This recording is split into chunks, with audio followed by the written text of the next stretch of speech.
5 different guys, led the team in rushing each of your 5 years in San Fran. You tell me what that means to just running backs in general, and what does it mean for Elijah, his chances to step it up in the second year? I mean, Elijah really came through for us this year. You know, when we lost Raheem on the third play of the year, he was such a big part of us heading up to that. And then Elijah stepping in as a rookie. He battled through injuries throughout the year, but was able to put together a real strong year. And if you can find a way to have a good offseason, take a step forward in the passing game and in the run game, and hopefully find a way to, now he knows going through the year to where he can take care of his body and hopefully avoid some of those things, he's only going to get better. And you say we've had a different rusher all these years, but I think we've been through, this was the first year we only went through a few backs. You know, every other year I think we've been through at least 4 with injuries. So we haven't always had the best luck there, but we've had a number of guys step up, so it's been all right. Hey, Kyle, what are the Broncos getting in K1 and DJ Jones? They're getting 2 really good football players, 2 really good guys, 2 guys I hate to lose, but very happy for them. But those are as 2 good of guys that we've had in our building and as consistent of football players as we've had, so they got 2 good ones. Kyle, why is Mike McDaniel ready for the moment that he has now? And can you, I guess, give me a couple of examples of how you've seen him grow as a coach over the last few years? I mean, Mike's been doing it for a long time. You know, I've been together with Mike for a while. He's been in a number of different buildings and a number of different situations. You know, he's been around me enough to see a lot of the things that happen on the head coach role. I mean, Mike's always been right by my side on a lot of stuff, and whether he's working with John Lynch or with me on everything. And he knows football, and I think that's the most important thing. When you know football, you're more ready to hire the right coaches, you know, other guys and how they're supposed to do their job, and that allows you to lead the team the right way. One quick follow-up, if I may, the biggest challenge of becoming a first-time head coach and also calling plays, what's that balance there? It's just finding your routine. You're such a routine of what you do 7 days a week throughout the season, and it just repeats. And you kind of been doing that for a long time. And once you become a head coach, there's some other responsibilities. So you still you can't change in your preparation stuff, but it's going to be a little bit different first week for him than it was leading up to that. But you get used to it as the year goes. Hey, Kyle, what's been your interaction with Jimmy Garoppolo? Like, what have you guys been talking about? Where does everything stand from your standpoint as far as his, standing with the 49ers right now? Yeah, I mean, we don't do a lot of talking in the off season. Jimmy's not the most communicating guy. He likes to get away from us a little bit, which I understand. But everything's good with Jimmy. I think everyone knows he got the surgery, which I think made the situation a little bit tougher. Anytime someone gets a surgery, especially on their throwing shoulder, teams are going to be a little more nervous on what they want to offer and things like that. So I think that did put it on hold, and we're all right with that. I mean, we went through the free agent period, so we had to make some adjustments to do some things like that, but we got it on the books right now, and we'll keep it that way until something else can improve us. Who do you consider right now as being your starting quarterback in 2022? That's a funny question. I haven't thought about it at all yet. I'm sitting here at Breakers Hotel and just having breakfast with you guys. We haven't done a roster yet. Probably will never announce a starter because I don't think I ever have, ever. Kyle, You'll keep that going. On the overtime, and where do you sense the rest of the coaches in the league is on that? Their new rule. Yeah, I mean, I think everyone wants a change. I think, but I mean, I don't mind too much. I don't have a preference either way. I don't mind how it is, to tell you the truth. I didn't mind when they changed it. I like how it used to be also. So I've never had too big of an issue with it. I've definitely lost games where we haven't gotten the ball. But we've also been able to hold people to a field goal and come back and win on a touchdown the next time. So I really don't have a strong opinion on which way it goes. What everyone else decides, just tell us the rules and you figure it out when you get to overtime. If Jimmy is here or is with the team throughout the spring, will he actually be physically in Santa Clara, or will he be doing his rehab in L.A.? How would that work out? When we start up, I mean, if he's with our team, I expect him to be with us, and I know his rehab is going to take longer. I don't think he's going to be ready to throw in OTAs and stuff, so it will be a training camp thing, which I haven't discussed it with him. I mean, we want to do the best thing that gets his rehab right. But no, I fully expect if Jimmy's on our team to be a part of our team. You see a scenario in which he is on the roster in 22? Yeah, I can see that. Yeah. Based on what you saw from Trey, is the natural progression for him to be a starter, or is that something that he's going to have to prove this offseason? Well, I mean, that's why we looked into trading Jimmy. I mean, because we obviously believe that Trey can be a starter, and we're ready to do that. But if we can't upgrade our team in another way, we're not just going to get rid of a good quarterback because we have other quarterbacks on the roster. I mean, quarterbacks are really hard to come by. Some teams don't have any at all. And the fact that we have 3 that we're happy with, that is a good thing. You always want to upgrade your team, and usually only one guy can play. And we know we have all guys that are capable of starting, which Jimmy's done a great job for us. We brought Trey here to be that eventually, and I think that'll be sooner than later. But when Jimmy gets his surgery, and we can't upgrade our team by getting some good picks until his surgery, until people feel good about that, I'm all right with that. I mean, we're not just getting rid of him to get rid of him. I mean, Jimmy's a good player that we all really like as a person and as a teammate, and we're going to wait to see whatever helps the Niners the most. So if Jimmy is on the roster when you get to camp, how do you envision that playing out? I mean, would it be a competition, or have you got that far? Definitely haven't got that far. But yeah, I would figure that out. It'd be something. I mean, he'd be on our team, so you'd have to. I mean, Jimmy's a good quarterback, so he's not easy for anyone to beat out, and that was tough. Trey wasn't ready to beat him out last year. We'll be definitely closer to that this year if it happens, but that's something that we won't have to worry about till training camp. And usually, when you have a situation like that, it makes everyone better, anyways. How do you assess Trey Lance's improvement over his first year? I mean, your first year, it's you don't just gradually get better. You go up and down. You hit some walls in the year, and you learn how to fight through them. And I thought Trey, just going through his first NFL season, especially after only having one college season and missing that whole last year because of COVID, you go through that. You go through the whole draft process. There's so much football, and you can see it on the rookies. Like, they get to November and they just can't believe the season's still going. But then you watch him battle through it, and the way Trey finished in December, being able to come in and get us a huge win versus Houston. That if we wouldn't have got that, we wouldn't have been able to get in the playoffs. And I think he really finished strong, and it was really good for him to see the ebb and flow of an NFL season and how you just have to keep grinding and keep battling. And you know, when we were sitting there at 3-5 and him watching how rough it is, and to see us get over that hump and fight through it, I think that was really cool for him and a lot of the rookies to see that really what an NFL season's about. Well, what did you tell Trey in your exit interview or whatever about what you wanted, what you expected from him, and what you wanted to see the next time you see him in April? I wanted him to get away for a little bit. He needed some rest, I thought. Trey's the guy I talk to all the time. I mean, he's down in Orange County right now working with a bunch of guys, throwing all the time. I think Nate's down there with him. I just talked to Ayuk. I think he went down there last week. But Trey's always working. He's got some guys he's with who really focus on the throwing part and the mechanics of that, which they work with a lot of NFL guys. I mean, Jimmy's been down there in the past, and I know Trey's going to be down there, I think, until we start up OTAs. You said Phil's down there too? Yes. You're obviously paying him a salary that suggests that you're comfortable with him being the top backup this year, if it comes to that. What was it about last year that kind of gave you that? We didn't see much of Nate Sudfeld. What did he show you guys to give you confidence in him? Just having him in the building all year, the type of person he is. I mean, we get to see him in practice and how he plays. It is a tough thing with this league. I mean, there's no minor league system. You get 3 preseason games, and you're not always trying to put guys in the second half and get them a lot of playing time. Sometimes there's blocking issues in the second half of preseason games, and it's not the safest thing for quarterbacks. So they sit there, and you wish you could do more for him, but Nate's got the skill set to be very successful in this league, and he hasn't gotten a ton of opportunities to get in there. But I think our team believes in him. I believe in him. What he's done in practice is what we go off of, and I think if he does get that opportunity, he'll be ready for it. How are you seeing Brian Griese, and it's exciting to you about having him as the quarterback? First, that he wanted to do it. I keep not getting how these TV announcers want to come coach or GM. They seem like they got a pretty good gig. But he has a huge passion for football. And, I was able to work with Griese for 2 years in Tampa. I personally think he was the smartest football player I'd ever been around. The way that he prepared, how organized he was. I mean, he's as detailed of a guy as I've ever been around. And I thought it was kind of, you could bring something different to the quarterback position. I mean, I deal with the quarterback a ton. Bobby Sloak deals with the quarterback a ton. We're always working with the quarterback. So, I thought it was neat to bring in somebody who could bring something a little bit different.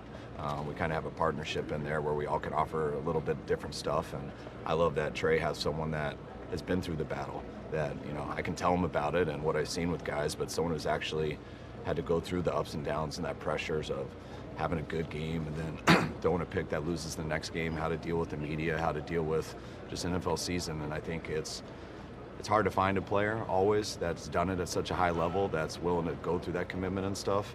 And Brian seems all on board, and we've had him here for a month, and he's been great. How did that come about? Did he reach out to you? You reached out to him? Like, how did you know that he wanted to be a coach?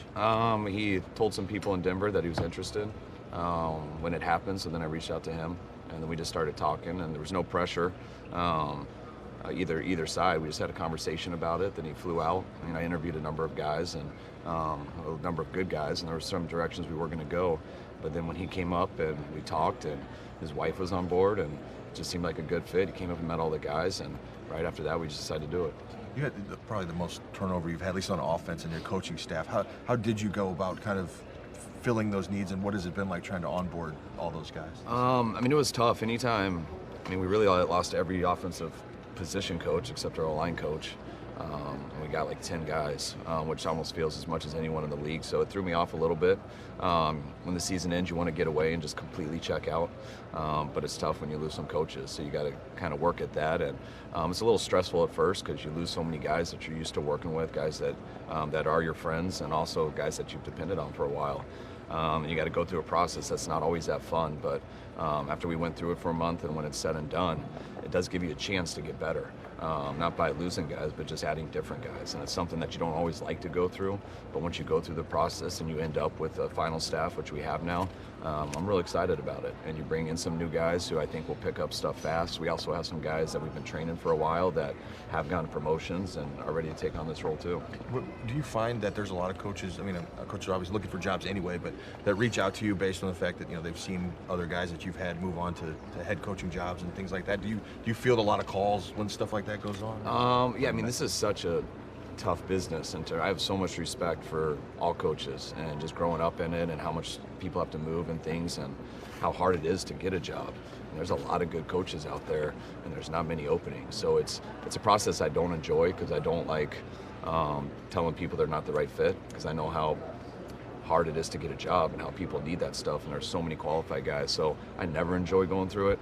So I try to change my phone number all the time because it's hard.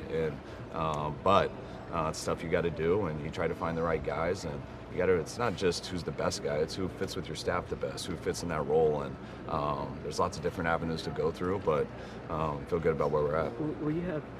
Will Bobby Turner have a role in this draft? I know he likes this process so much. Bobby can do whatever he wants. I would love for Bobby to have a role. He's made it very clear to me. He's getting a hip surgery and stuff, and he wants to focus on his rehab. So that's what he's planning on doing. He's telling me he's taking a year off. He says that's all he knows right now, but I have a feeling Bobby will be calling sooner than later to talk about running backs in the draft. What makes Deebo so unique, and is it maybe going to be difficult for another team to find someone like him? Yeah, I do. I mean, I haven't had anybody like Deebo ever. Someone who's built like him, who is more like a running back, just the way he can take hits and the way his body can deliver a blow. Then you go with his speed, which allows him to be a receiver. You go to his toughness, his hands. People don't realize how smart Deebo is too. I think he's one of the smartest players I've been around. And everything is just, nothing's too big for him. It's not someone you can just throw into that role. He kind of made that role because of who he is and what he's about. Kyle, you have invested so much in Trey Lance. I'm sure there's a school of thought that says, why don't you just, everything should be geared toward his development and making sure he's the guy and he's comfortable. I don't know what's being told to him behind the scenes, but does it give you, if you carry out this and Jimmy isn't traded and you keep him on the roster, does it give you any sort of pause that in some ways you're hindering his development, having Jimmy Garoppolo looming over his shoulder? Yeah, you got to make sure that you're not hindering his development, and I think that's what we work at all the time. I understand the question and the perception how it'd be, but nothing's going on with his development. Trey's working his tail off. He knows how I feel about him. He knows what our expectations are for him, and I think he's got a lot of respect for Jimmy. But I think the situation's clear. We were trying to make a move to add some draft picks and get it back, and I think we were pretty close to it. And then Jimmy ended up getting the surgery, which changes things. And I think Trey will understand all that. I had to talk to him about it, but I think it makes sense to all these guys. And they're not Trey's not an insecure guy. I think the situation makes sense, so there's nothing sneaky going on about it. And he's confident. He's going to come in and focus on playing football, focus on beating whoever out he has to, whether it's Trey, whether it's Nate. And he's going to come in and be the best he can be. Mechanics-wise, what does Trey need to work on, and how can Brian Griese help him? I think it's when you're away, it's just about preparing to come back and compete. That's the hardest thing about football. That's why the offseason is so important, because you can't practice football. You can't. If you look at basketball players, to me, like, even though it's probably not the smartest thing for them to go to the YMCA or anything like that, they can still get something out of it. They can still move and do things on a hoop, but you can't go play football at a pickup game. And so you have NFL players that need to practice the sport to get better, and there's not much time provided for that. So Trey is preparing hard for these 9 OTA days, that when he can come back, that he can get the most out of the 9 practices you're allowed to do with him, because that's how you get better. He's always working, staying in shape, trying to develop everything, but that's kind of what you do on your own. And then when you come to play football, it's all right, now it's time to practice, and hopefully I've done everything in the off season that allows me for this moment, but it's getting himself prepared for those 9 practices, and then we build from there. Kyle, we've seen so much movement on the quarterback market this offseason. What do you think is the key to making sure the offensive system and quarterback are ready to go and aligned? And I guess, can you take us through a time in your career when you've gone through that process of changing an offense for a quarterback, and what was most important? I mean, everybody has an offense that they like to do, but I mean, every year, every quarterback's different. And so, I mean, I thought the offense that I like to do was what we did in Houston, because that was my first time coordinating, and I got to do it for 2 years with Matt Schaub, and you develop through that. And then I go to Washington and think that's what the offense is, and that wasn't the best thing for Donovan. And you realize, you start to learn what is, and then you start to do things off of that, and it builds for a year. And the next year I had to adjust with Rex Grossman and John Beck. Then the third year with Robert Griffin. Then I go to Cleveland, and it's Brian Hoyer, Johnny Manziel, then Atlanta, Matt Ryan, and then here. So it's always different. So if you think that this is your offense and you're going to find a quarterback for it, you're going to be in a rude awakening. Kyle, I saw an interview you did a while back that you sort of advocating having the draft before free agency. And I'm just curious, like, why you feel that way, and how do you think that would change things? Oh, it would be awesome. It would make too much sense. Yeah. The draft, you'd love to take the best player. Yeah. You'd always love to do that. And then what would be the neatest thing if you could just study the heck out of everyone in the draft, which we all do, and whoever comes to your spot, just take that. And then you can look at your board when it's all said and done and be like, wow, we don't have this position. Let's go pay for it. Yeah. And so then if you are going to overpay, which that's what free agency is, sure. You have to overpay to go get those. It kind of defeats the purpose of the draft right after it. I feel like if it goes the other way around, you do the draft, you get all those guys, and you go overpay because you have to overpay because you know where you're at. Yeah. And have there been times in your career when you guys have had to focus on something in the draft because you missed on something in free agency? I always look at it that way. You got 22 boxes sitting on a board, and you're putting people there and how you're going to do that. And some say second round, third round, some say free agency, some say trade, and then you have your wish list, and then it usually never works out, and you got to be able to adjust that and go to whatever there's available. And that's why it's so competitive. You don't just get to pick what you want. It's hard to get that stuff, and when you got the right guys, you got to hang on to them. Is there one of the overtime proposals that you prefer, or do you like it the way it is? I'm good with the way it is. I'm not one trying to fight to keep it. I don't have a strong preference on overtime. I was fine the way it used to be. I think there's no perfect way to do it, and we cannot be playing forever. When you play that whole overtime, the players feel it the whole next week. You can just feel it, so you can't go too long, and I have no problem not getting the ball if hold a guy from a touchdown, but they want to add a 2-point conversion on it and stuff. That sounds exciting. I got no problem with it. Just tell us the rules and we'll figure it out. As a play caller, do you like the idea of a 2-point conversion? It's like you can be aggressive or use the... Yeah, I like it.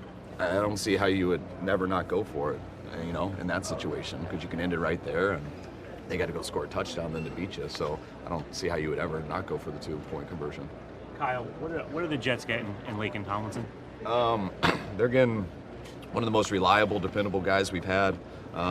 It really was tough on us to lose Lake, but man, I was so happy to see what he got. him starting out in Detroit, we got him in a trade a week before our first game. It was exactly, I think, 7 days before our first game, and so he didn't start that week, but he started every game since. And he's a stud on the team. The guys love him, and I know just talking to Saul and stuff, they needed that position, and they got the right guy for it. What do you think seeing Russell Wilson leave the division? I was happy. I had no problem with it. Russell's been, he's been an unbelievable player. Everyone knows how great he's been in Seattle, and his legacy there will be what it is for a long time, but I'm very happy we don't have to see him twice a year. Fortunately, we still play the AFC West, but at least it's only once. Was there anything you learned from working with Matt Ryan that you still use in working with quarterbacks today? Yeah, and I don't know if there's something specific I'd say, but like anytime you get with a guy, like I think I was with Matt after he had been, I think I got with him his 8th year, and when you get with a quarterback like that, he was the guy who had had the most success prior to me being with him. So when you're with a guy like that, the experience they have and stuff, you get to learn so much that you see a play one way and you think you're running the same play, but you get to hear it from his perspective and stuff. I never looked at it from that angle. When the guys have that experience, it really helps the coach. It really helps the other players in the room, and that's why I like getting a guy like Brian Griese. Guys who have played that position, done it for a while. There's not many people who can be in the conversation at that level. What do you know maybe about Mike McDaniel that other folks don't know that'll help him in Miami? Mike works as hard as anyone I've been around. Mike is, he doesn't sleep that much, so go easy on him towards the end of the week in press conferences, because he is so committed to, and that's what I'm going to miss the most about Mike, just how much I could count on him to, hey, I got to do this. Will you go evaluate a running back for me, a D lineman for me, a receiver? Hey, I got to go do this. Will you do work on this area? Can you get this ready for camp? And Mike will do it great. He'll tell you about his Yale degree a lot, but it does come out in that way compared to us other football coaches. He's prepared and works his tail off. Kyle, how do you feel about how this offseason has gone for you guys so far? Do you feel like you're a better team now than you were at the end of the season, just on paper? Yeah, I do. I think the offseason's gone kind of how we expected it to go.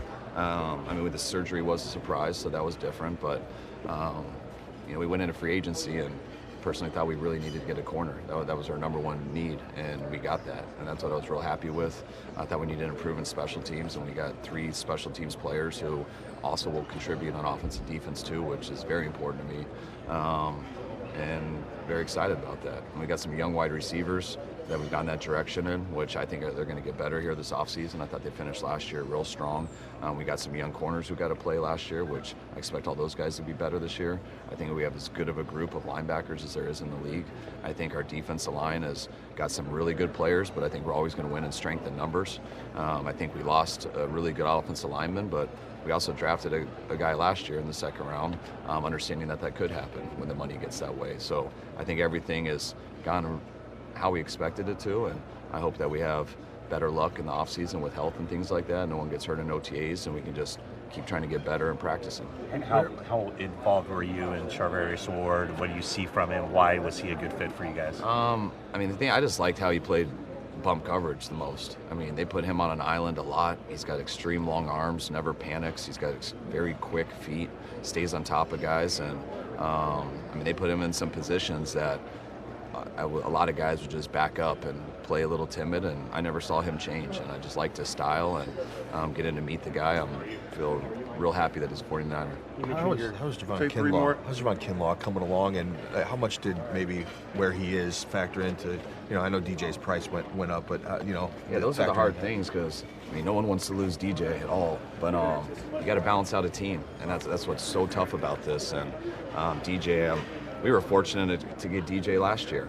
He was going to get that payday last year, but the whole COVID salary cap thing that changed stuff up.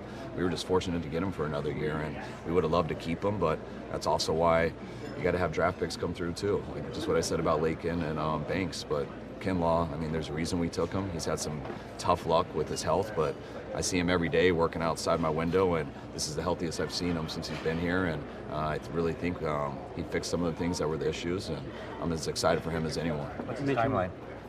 I'm not sure.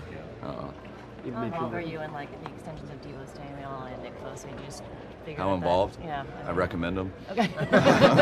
Do you just let the front office take care of the whole thing, or do you I mean, we all talk about everything, but yeah, that's complicated stuff that I don't want to have to figure out. It seems miserable to have to figure out, but we need to figure it out. So those are guys who have earned a lot, and two guys that hope that they're Niners forever, or at least as long as I'm here.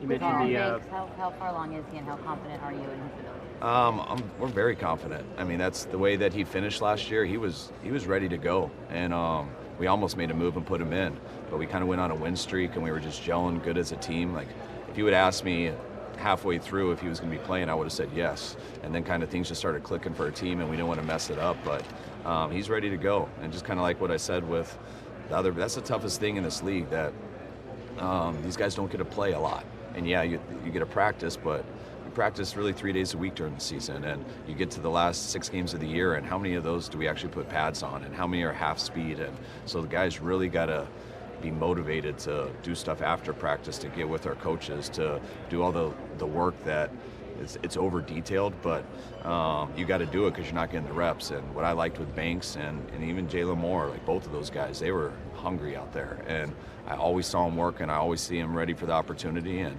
I think this year they're going to get it. Are you FaceTiming Alex Mack to get him to come back? I think he's going to married in Ireland this weekend. I feel good about him coming back. Mac is he thinks everything out, and he's got to go at his own pace, so he won't confirm anything for us. But I feel pretty good about it, and I'd be surprised if he's not back. You mentioned the wide receivers. Are you guys working on a long-term deal with Jauan to get him a multi-year deal? I think he's got a. I don't think we're working on it yet, but I mean, I'm really happy with Jauan, and I hope that we can keep him here. I thought he came on real hard last year, halfway through the season, finished strong. What he did in the playoffs for us, and Jauan's got to come in right where he left off and keep getting better. It took him a little bit getting into last year, especially starting out with COVID and missing some of training camp. But Jauan's got a skill set that we like, and the way he plays, the style he plays with, we really like, and I'm excited about Jauan. What's the skill set that you like so much? Just how aggressive he is, that the game's not too big for him, that he wants the ball, he believes he's the best, and he's trying to prove it on every play. Well, I'm saying you want to get proper value for Jimmy, but obviously this kind of say one more question. Did you say that? I mean, backing home is fine, but from everyone. Obviously, the situation hasn't gone quite as planned, and I guess you wouldn't want to broadcast this, but I'll try it. Like, will you make concessions and maybe say, okay, maybe this is. Take less than what you maybe thought you were going to get in February, I guess, if it drags into July, for example. I mean, are you willing to do that, or you may not be willing to say that? We're willing to do it, the best we can do for the Niners. So, do you know what that is? I mean, I've got my The good thing is we don't have to decide it today. Yeah. It's so we're trying to see what the best thing is for the Niners, and having a good quarterback like Jimmy is not a bad thing. Being able to upgrade our roster by getting draft picks is a really good thing. What's the timeline on that? It's different when you get surgery. So that's what we're all dealing with. And it's really as simple as it is. Make sure you subscribe.